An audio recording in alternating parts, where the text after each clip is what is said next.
पुण्यातील बावधन परिसरातील मूलभूत प्रश्नांसाठी आज खासदार सुप्रिया सुळे आणि तसेच बावधन परिसरातील शेकडो नागरिक यांनी पायी मोर्चा काढला होता। रस्त्यांवर पडलेले खड्डे तसेच इतर स्थानिक मुद्दे घेऊन खासदार सुप्रिया सुळे या पुन्हा रस्त्यावर उतरल्याचं पाहायला मिळालं। प्रशासनाचं लक्ष वेधण्यासाठी हा मोर्चा काढण्यात आलाय। दरम्यान सुप्रिया सुळे यांच्याशी बातचीत केली आमचे प्रतिनिधी अमोल धर्माधिकारी यांनी। पाहूया।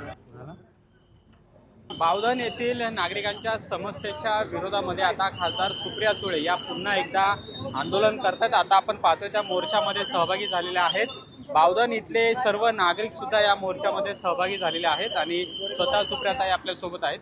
ताई, आज कोणत्या प्रश्नावर तुम्ही पुन्हा एकदा रस्त्यावर उतरला आहे? काय नेमकी नागरिकांची मागणी? बावधन सिटीजन्स फोरम नावाचा इथला ग्रुप आहे। अनेक वर्ष अतिशय उत्तम काम या बावधन भागात करतायत आणि त्यांनी एक आव्हान केलं या पदयात्रेचं, म्हणून स्थानिक लोकप्रतिनिधी आणि एक जबाबदार पुण्याची नागरिक म्हणून मी खरं तर इथे त्यांना सपोर्ट करायला, त्यांना साथ देण्याला आणि कारण का त्यांचे अगदी मूलभूत प्रश्न आहेत। फुटपाथ, त्यांना स्वच्छ चांगला फुटपाथ पाहिजे, पाणी पाहिजे, कचरा पाहिजे, सुरक्षितता पाहिजे। आता एवढे रस्ते चांगले पाहिजे, एवढंच तर मागतात, अजून काय मागतात? प्रशासन महाराष्ट्रातलं चांगलं काम करतं, पण दुर्दैवाने हा जो PMRDAचा आमचा अनुभव आहे तो आणि PMRDAकडे पैसे आहेत, बजेट असताना चांगल्या दर्जाचं काम का होत नाही हा प्रश्न। तर आपण पाहतोय सुप्रिया सुळे यांनी विविध मागण्या घेऊन या मोर्चामध्ये त्या सहभागी झालेल्या आहेत। अमोल धर्माधिकारी, लोकशाही मराठी, पुणे।